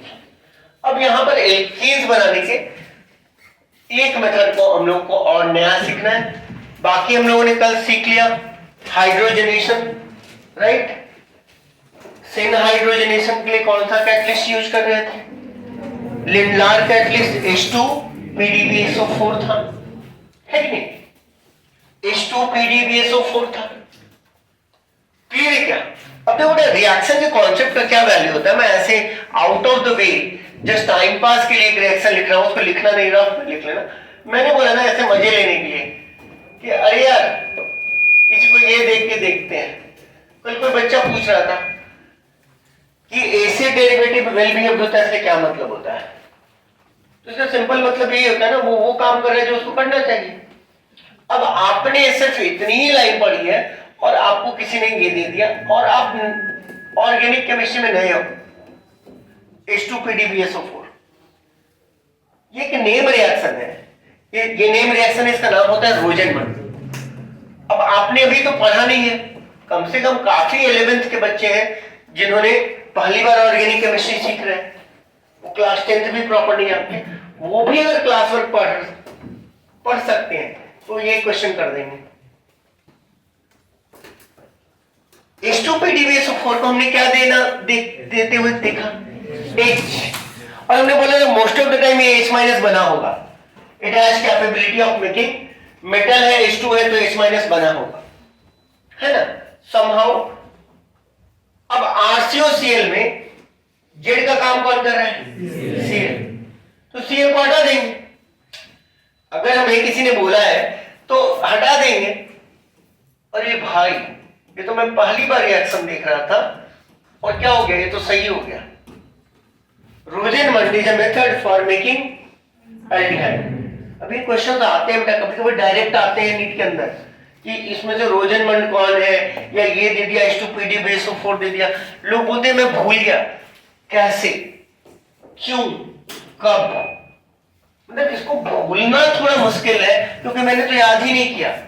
हमने तो 2 लाइनें याद की थी कि अरे H2PDBSO4 को H देखे थे, RCOCl का कैरेक्टरिस्टिक Cl को भगाना और न्यूक्लियोफाइल को लगाना है, ये बन गया, राइट। तो इसको नोट मत कीजिएगा, but just to show you कि कभी कभी जो चीजें हमने पढ़ी है वो बड़े काम की होती है।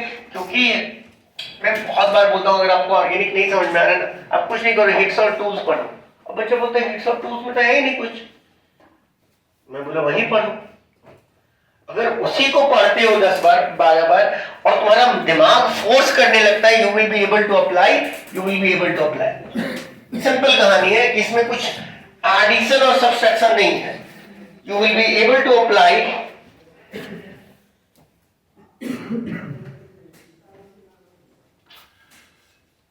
तो नेक्स्ट जो है बेटा वो है डिहाइड्रेशन ऑफ अल्कोहल्स।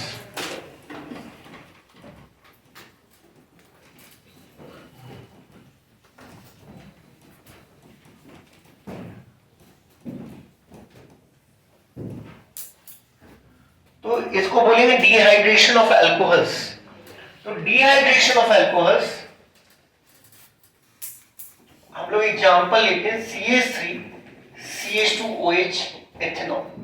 काफी बच्चों ने क्लास 10th में ये रिएक्शन पढ़ रखा है। अब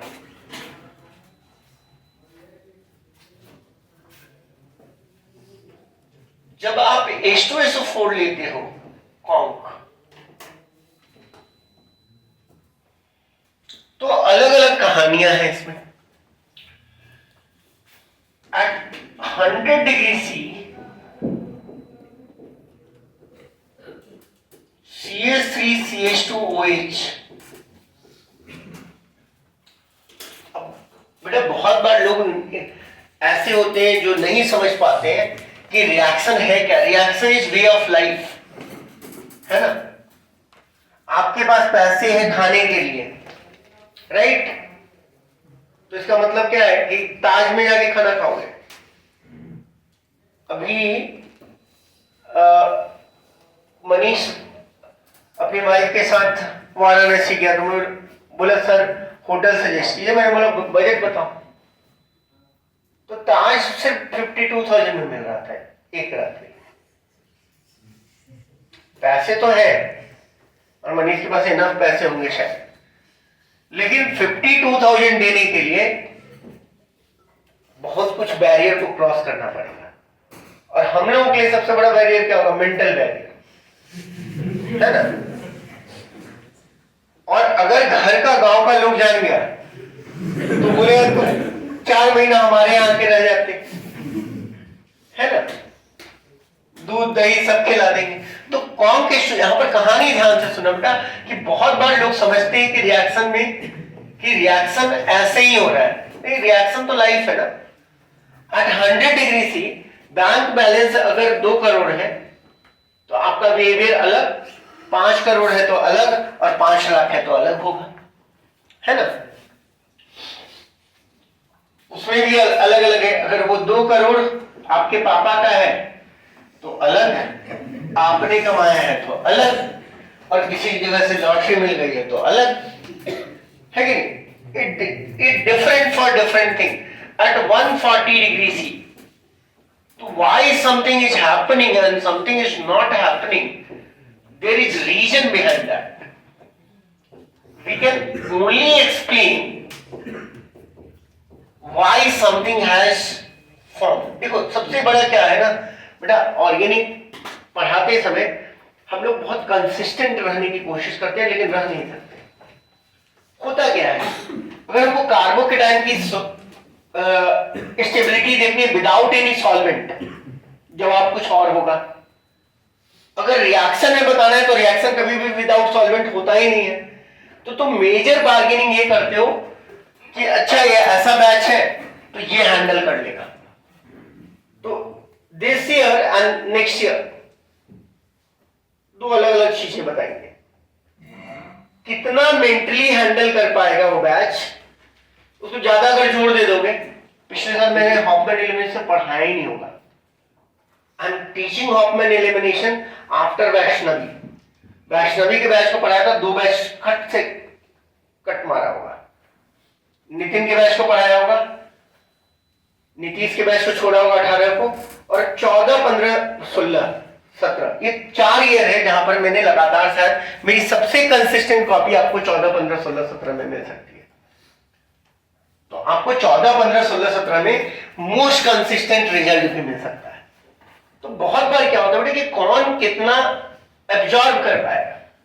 it's about not the result of the institute, it's about the result of the individual, है ना। अभी ऐसे भी बच्चे बेटा जो बिल्कुल ही साधारण कॉलेज में गए हैं, उनकी फीस लेकिन 20,000 है, उनकी जॉब भी 8-10 लाख की लगेगी, 8-10 लाख की लगेगी। आरओआई क्या है, कुछ नहीं है। जो मिश्रा में पढ़ रहा है उसकी आरओआई कितने की होगी, 1.5-2 साल की होगी। बहुत मैटर ही नहीं करता है कि वेयर यू हैव स्टार्टेड। आप अल्टीमेटली एट 180 डिग्री सी क्या होगा बेटा, ये एल्कीन बना देगा। 180 कोई 160 लिख देगा, तो कोई मतलब हाईयर टेम्परेचर पर ये क्या बना देगा, एल्कीन बना देगा। तो अभी मेरी जो पूरी कहानी है इस हाफ की, यहां तक भी अगर हम लोग समझ लेते हैं तो बहुत अच्छा रहेगा। अब यहां पर देखो बेटा, एनसीईआरटी बेहतरीन बुक है कम से कम सॉल्व करने के लिए। पढ़ने के लिए मैं नहीं बोलूंगा क्योंकि हाईली इनकंसिस्टेंसी है as far as approach is concern. Content नहीं बोलना चाहिए क्योंकि ऐसे भी उसमें प्रोफेसर हैं जो जिन्होंने हमको फर्स्ट ईयर में पढ़ाया होगा, ठीक है। तो अच्छे अच्छे लोग होंगे बट फ्लेयर नहीं है जो होना चाहिए। तो यहां पर 100 डिग्री सी पर ऐसा हो रहा है, 140 पर ऐसा हो रहा है, 180 डिग्री पर ऐसा हो रहा है। ऐसा क्यों हो रहा है पहले ये समझते हैं। तो हम लोग पाथवेज को पकड़ते हैं, पहले रिएक्शन मैकेनिज्म को पकड़ते हैं। बेटा रिएक्शन मैकेनिज्म बहुत कम बात मैं करता हूं, लेकिन जहां बात करते हैं वो आपके लिए सेंसिबल होना चाहिए, है ना। H2SO सोर्स H+ का है, ROH माइनस, ROH को मैंने क्या बोला, RO माइनस H+। देखो कभी नहीं बोला R+ और OH माइनस। देखो अगर देखना भी है, अगर टूल अप्लाई करना है तो ऐसे करना, याद है। यहां पर क्या होता है कि ये इसको प्रोटोनेट कर देता है। तो फर्स्ट स्टेप है protonation. Why acids are important वो तुम समझना, प्रोटोनेशन करने के लिए इंपॉर्टेंट है। इस प्रोटोनेशन का क्या फायदा हुआ, पहले जो लिविंग ग्रुप था वो OH माइनस था, अब ये लिविंग ग्रुप क्या हो गया,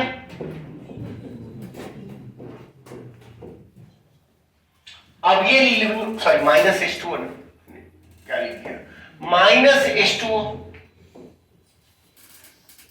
अब ये लिविंग ग्रुप, ये गुड लिविंग ग्रुप हो गया। वीकर बेस एक अच्छा लिविंग ग्रुप होता है, तो it converted into a very good living group. Stronger the acid, weaker the conjugate base, weaker a base. So acid is very important as far as this reaction is concerned. देखोगे subjective का 20वां या 21वां question alkyl halide में इसी को deal कर रहा है, क्योंकि मैंने बता रखा है where there is carbocation think of rearrangement. यहां पर कार्बोकेटायन बन गया, ध्यान देना। अब carbocation can do following 4 things. Carbocation can do following 4 things.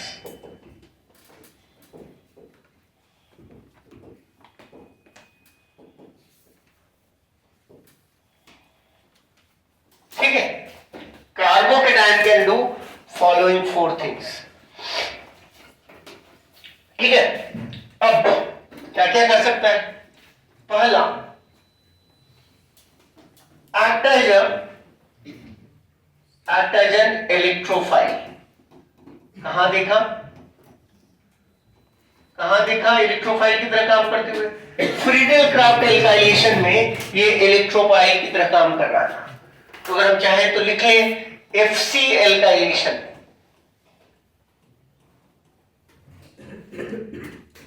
In FC alkylation, it is acting as an electrophile.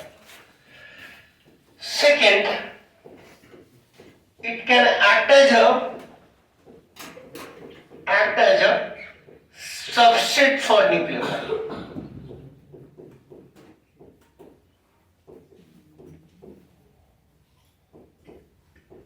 It can act as a substrate for nucleophile.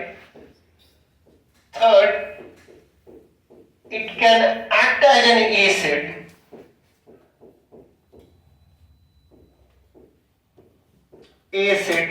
To produce alkene.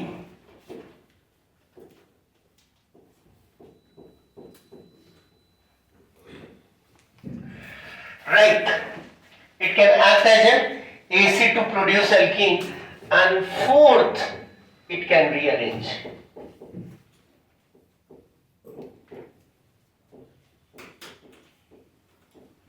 It can rearrange. Clear है बेटा? तो यहां पर जरा समझो बेटा, R+ के ऊपर इसको कहां से कंपटीशन था। तो यहां पर इसको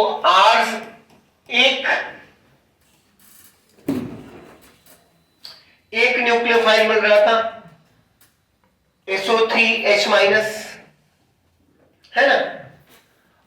एक न्यूक्लियोफाइल इसको मिल रहा था RO-, हाँ या ना। और यही कारण है कि किसी जगह वो SO3H बना लिया और किसी जगह वो ROR बना लिया। अब बच्चे बोलेंगे इसमें what is the role of temperature in this. तो बेटा हम लोग रेट ऑफ रिएक्शन तो पढ़ चुके ना, ऐसा होता है कि नहीं। अब मान लो कि इसके बनने का एक्टिवेशन एनर्जी कम था, किसका? RSO3H बनने का एक्टिवेशन एनर्जी कम था और प्रॉब्ली उसकी स्टेबिलिटी भी कम रही होगी, और ROR बनने की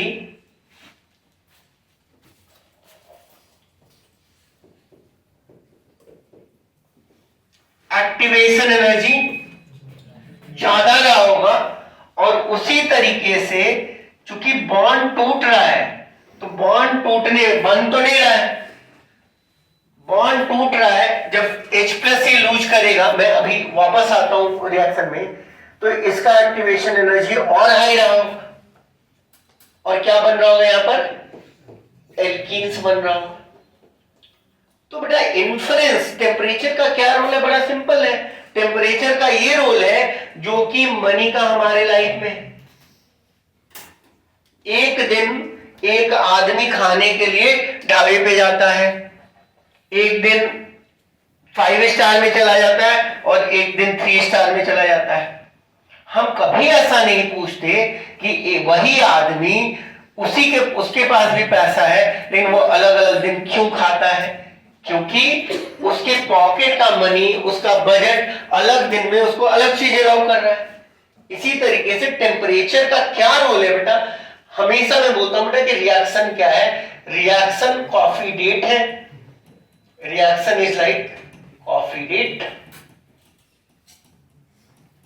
ये हमारा प्रोबेबिलिटी फैक्टर है कि कॉफी डेट जाने के लिए कोई चाहिए, और कॉफी डेट पे जाने के लिए तुमको चाहिए पैसा। क्या चाहिए? पैसा, जो कि कमाना पड़ता है ना, जो कि कमाना पड़ता है।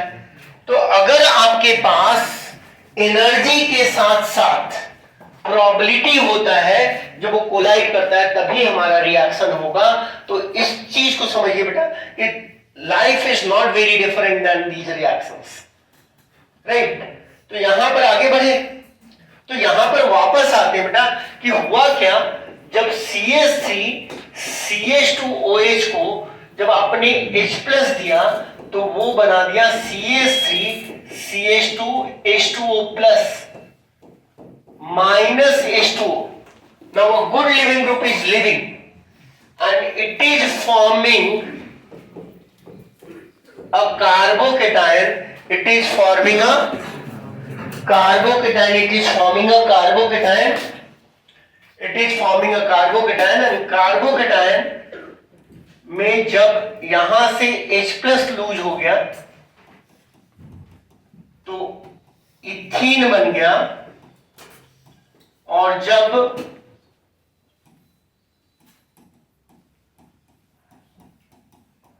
CH3 CH2O- आकर अटैच हुआ तो ईथर बन गया। This is happening eight 180 degree C।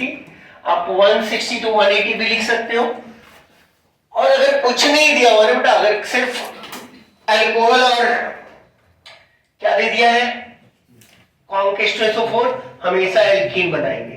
Reason बड़ा सिंपल है कि जब भी ऐसे क्वेश्चन दिए जाते हैं तो हम थर्मोडायनेमिकली मोस्ट स्टेबल प्रोडक्ट देते हैं, एंड इन दिस केस हमेशा याद में रखना कि जिसका बैरियर हाई होगा ना उसकी स्टेबिलिटी जनरली ज्यादा होती है ना। मतलब मेंस निकालना अगर इजियर है, जे एडवांस है, प्राइवेट कॉलेज में मेडिकल में एडमिशन लेना आसान है गवर्नमेंट कॉलेज से, तो इसका मतलब है कि वहां पर स्टेबिलिटी कम होगी। This is fact, this is fact of life. Clear है कि नहीं, कि बैरियर अगर हम बढ़ा देंगे, और जब ये this is happening at 140 degree C and when you are around 100 degree C you are forming something like CH3 CH2 SO3H is forming। Clear है? तो यहां पर ये हो गया बेटा preparation of alkenes, preparation of alkenes हो गया। तो अभी भी हमारे पास थोड़ा टाइम है, तो रिएक्शंस थोड़े एक दो रिएक्शंस हम लोग यहां पर देख लेते हैं and then we will continue from here. पता है इसको? तो रिएक्शन ऑफ एल्कीन्स में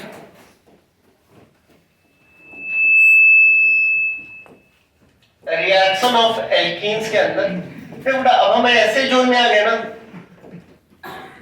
कि चाहे तो एक दिन में भी ऑर्गेनिक पूरा पढ़ा है, क्योंकि बहुत कोहेरेंट है।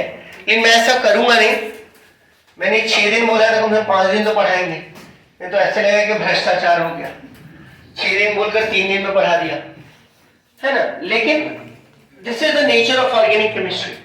हम इतने सेफ जोन में आ चुके हैं कि अगर मैं चाहूं तो हवा में रिएक्शंस उड़ा दूं और आपको समझ में भी आ जाएगा अगर आप पढ़ लोगे तो। लेकिन मैं ऐसा करूंगा नहीं। पहला है hydration of alkenes.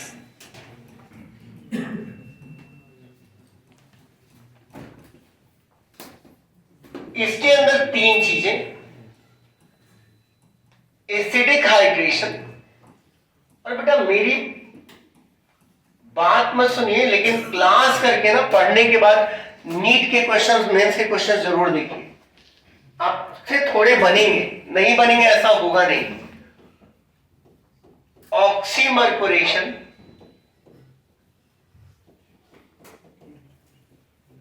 And reduction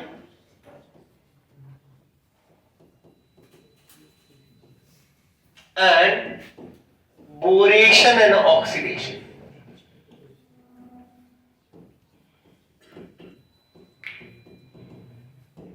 ठीक है। अब एसिडिक हाइड्रेशन का मतलब होता है बेटा H+/H2O डालना है। इसके अंदर लिखिए Ma एडिशन, मतलब Markovnikov addition of H+ and OH-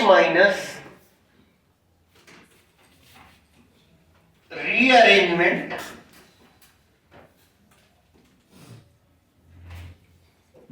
will be a possibility।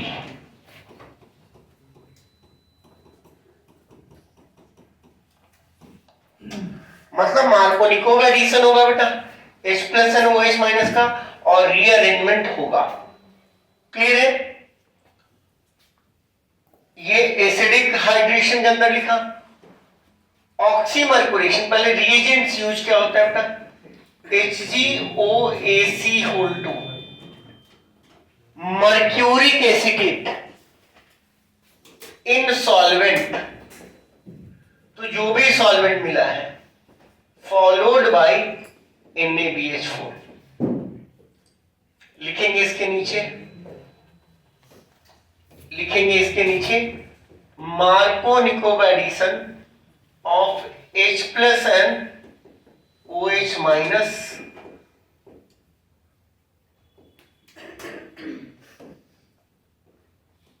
of Markovnikov addition of H+ and OH-, no rearrangement possible।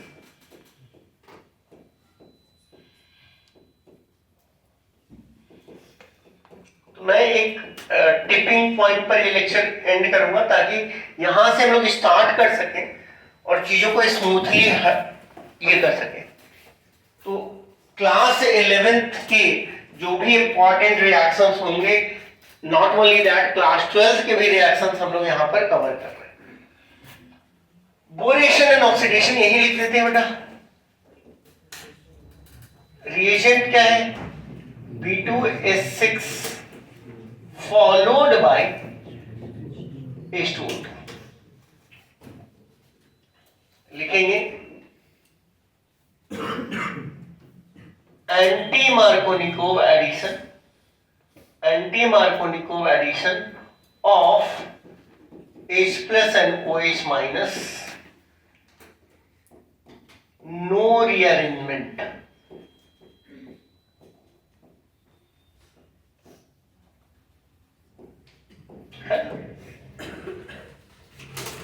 तो हम लोग एक प्रोडक्ट से देख लेते हैं और फिर हम लोग इसके पीछे की कहानी समझेंगे और क्या वेरिएशंस आ सकते हैं वो समझेंगे, और क्या हम इस कॉन्सेप्ट को एल्काइंस के अंदर भी यूज कर पाएंगे वो देखेंगे।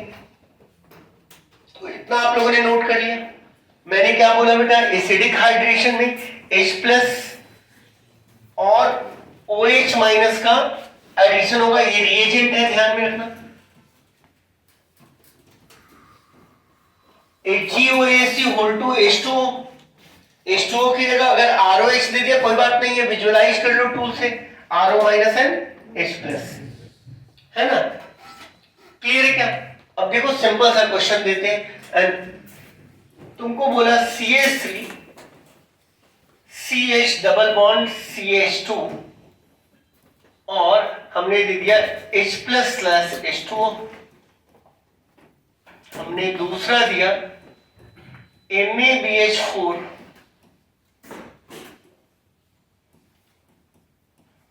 H2O फॉलोड बाय, सॉरी मैंने NaBH4 इसके साथ पहले फॉलोड बाय, यहां पर गड़बड़ दे दिया ना, HgOAc2 slash H2O followed by NaBH4, है ना, एंड देन क्या है B2S6 फॉलोड बाई H2O2। मैं सिर्फ ओवरऑल प्रोडक्ट दे रहा हूं, आपको प्रोडक्ट ओवरऑल प्रोडक्ट देखना है। बेटा इन दोनों में अभी कोई अंतर आपको नहीं समझ में आएगा, बोलोगे मार्कोनिकोव एडिशन कर देना है, तो अगर यहां पर H प्लस ऐड आता तो 2 डिग्री कार्बोकेटायन आता, यहां पर आता तो 1 डिग्री आता, इसलिए हम लोगों ने 2 डिग्री वाला कार्बोकेटायन बनाया और उसको OH बिठा दिया। सेम गोज हियर, रीअरेंजमेंट का स्कोप ही मैंने नहीं दिया है, लेकिन नेक्स्ट हाफ में इस क्वेश्चन में देंगे। ऐसा हो गया CH3 CH2 CH2OH। कोई दिक्कत है क्या? अगर आपने थोड़ा हैंड्स ऑन प्रैक्टिस किया ना बेटा, if you do a bit of hands on practice you will realise कि अरे ये तो आसान है कम से कम प्रोडक्ट देना। बट क्वेश्चन क्या आ रहा है बेटा कि why we need 2 different reagent for same product. तो यहां पर ये फ्यूटाइल लग रहा है, लेकिन ऐसी जगह जहां पर रीअरेंजमेंट हो सकता है वहां पर आपको ये चीज समझ में आएगा कि नहीं इसके अपने फायदे हैं।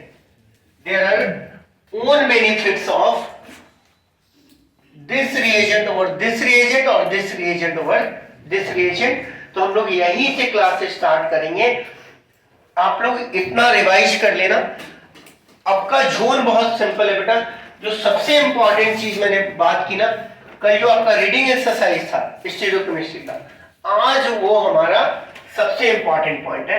बाकी रिएक्शंस तो मैं आपको रटवा ही लूंगा, है ना, कुछ होता नहीं है। अगर आप थोड़ा सा भी ध्यान देंगे तो आपको याद ही हो जाएगा। लेकिन मैंने 2-3 बहुत इंपॉर्टेंट पॉइंट बताए कि क्यों हॉफमैन एलिमिनेशन होता है, क्यों सेटजेफ एलिमिनेशन होता है। तो सेटजेफ एलिमिनेशन तो स्टेबिलिटी ऑफ कंपाउंड से डिसाइड हो जाता है। जहां स्टेबिलिटी ऑफ कंपाउंड नहीं आता है वहां हम स्टेबिलिटी ऑफ इंटरमीडिएट देखते हैं, और हॉफमैन एलिमिनेशन के लिए हम लोगों ने स्टेबिलिटी ऑफ ट्रांजिशन स्टेट देखा।